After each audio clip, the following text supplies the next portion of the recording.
I've had a really good day. I hope you've had a good day. We are going to go on a bike ride, so I'm trying to get everything packed in today. It's tough. I went thrift store shopping. It was so cool. I went to the Mercy House. It's down here in Aliso Viejo. And I got some trinkets to make this little space look better, hopefully. Yeah, hopefully it'll look better in a few days. This isn't necessarily where I wanted to be, but that's okay. Here we go. October 16th.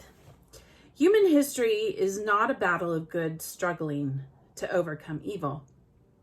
It is a battle fought by a great evil, struggling to crush a small kernel of human kindness. But if what is human in human beings has not been destroyed even now, then evil will never conquer. Vasily Grossman, 1905 to 1964. In Life and Fate, Grossman challenges the defeatist idea that good is impotent and evil is powerful. Like fire, evil always burns out. Fire destroys and can't even conserve itself for its own survival. Fire, like evil, runs out of resources. Kindness, love, and even sentimental hope are self-sustaining. These virtues don't feed off themselves, so they can only be overcome by willing surrender. Such atrocities as a death camp or killing field darken our history, leaving lifeless bodies in its wake. Yet human spirit has survived. Oppression has never sustained itself indefinitely. Addiction wages its battle between good and evil in our hearts. The seemingly endless rationalization and temptation versus a flicker of hope and integrity. Coming to terms with our personal capacities for evil and good is a humbling, sometimes shame-inducing journey. As the expression goes, shit happens. The fickle finger of fate will have us feeling that the wrath of evildoers is besieging us once again. Practicing these principles in all areas of our lives requires honest inventory at these times. Are we unfairly vilifying others and or playing the victim? Is this really a time to stand up and be counted and put our values to the test? Sometimes these principles are to forgive and forget. Sometimes we must take a stand, maybe even by putting ourselves in harm's way. Either way, these principles of spiritual living are rarely the easier, softer way. The greatest rewards come not so much from good fortune as from right living. When worldly concerns of good versus evil get me down, can I remember to be part of the solution and not the problem, even if in a small way? I am responsible for my actions, not the outcomes.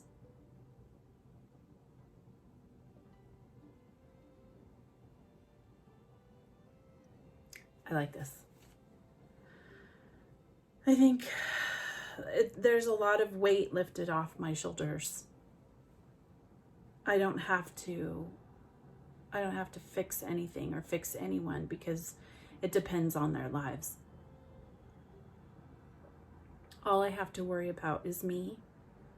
And there's a point when I no longer have to worry about my children because whatever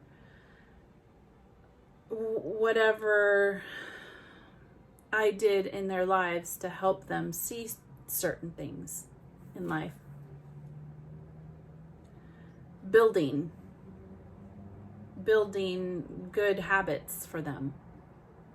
Being a good example of building good habits and saying I'm sorry.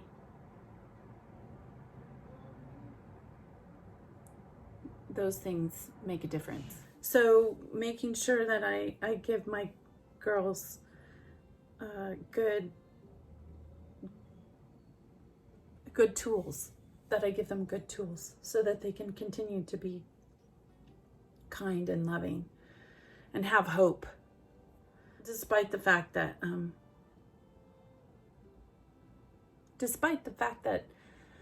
we were dealt a interesting hand in life, and their mother unfortunately wasn't the most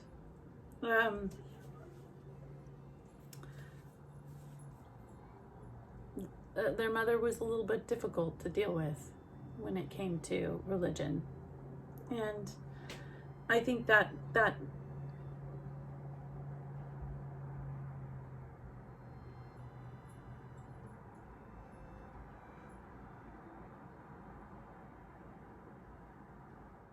I like the point where it says oppression has never sustained itself indefinitely.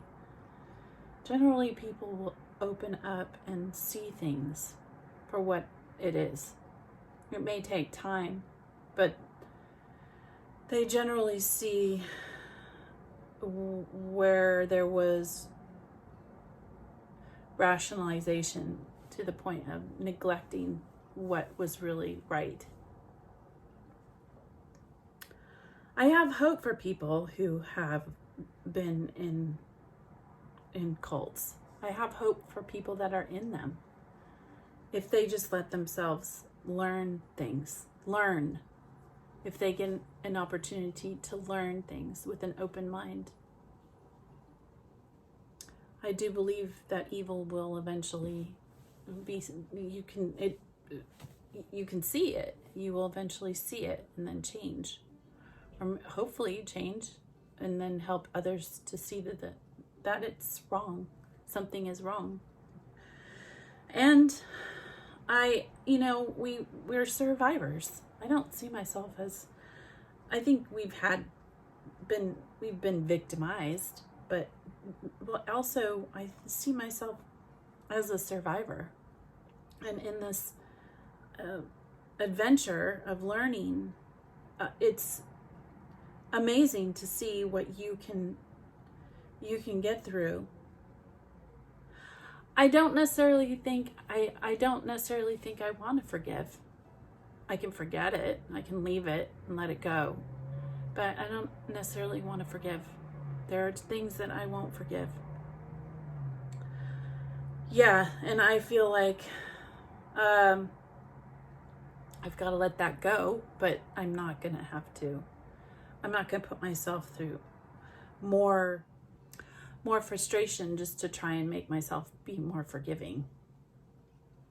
I think that it comes and goes just like waves of when someone dies.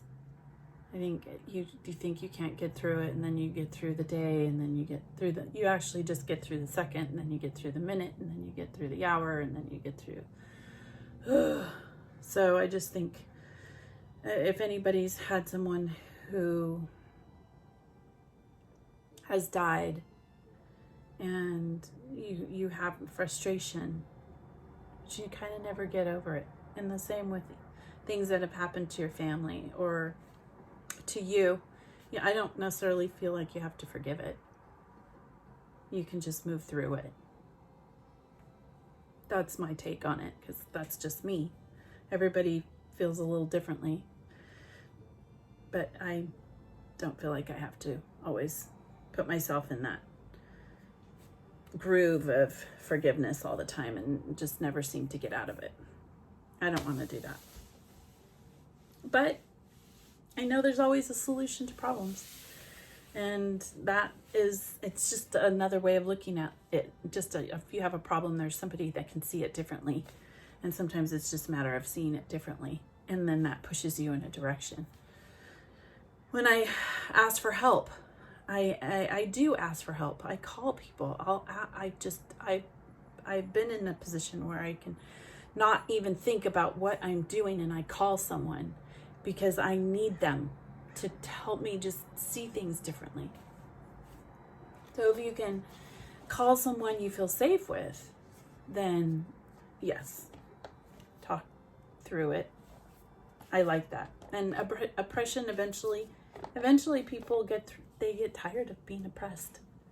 And I would imagine that that's happening in the cult that I was in as well, that they're just getting sick and tired of being oppressed, being told they have to give money, being told that their children are evil, being told that they have to listen to elders who have never had children, being told that they have to,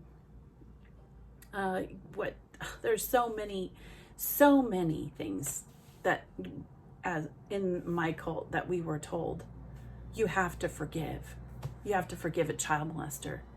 I remember an elder telling my mom that. She said, I don't have to forgive. And she was right. She didn't have to. So,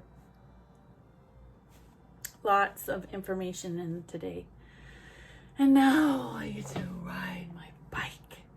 So it's been raining over here. We can't go through the mountains. Otherwise, we have lots of mud all over the place. So we're just going to go locally on some side trails. So I hope you're having a good day today. And I know you're going to have a good day today. Yes, and another week, Monday. So yes, have a good day. Follow your bliss and be good humans.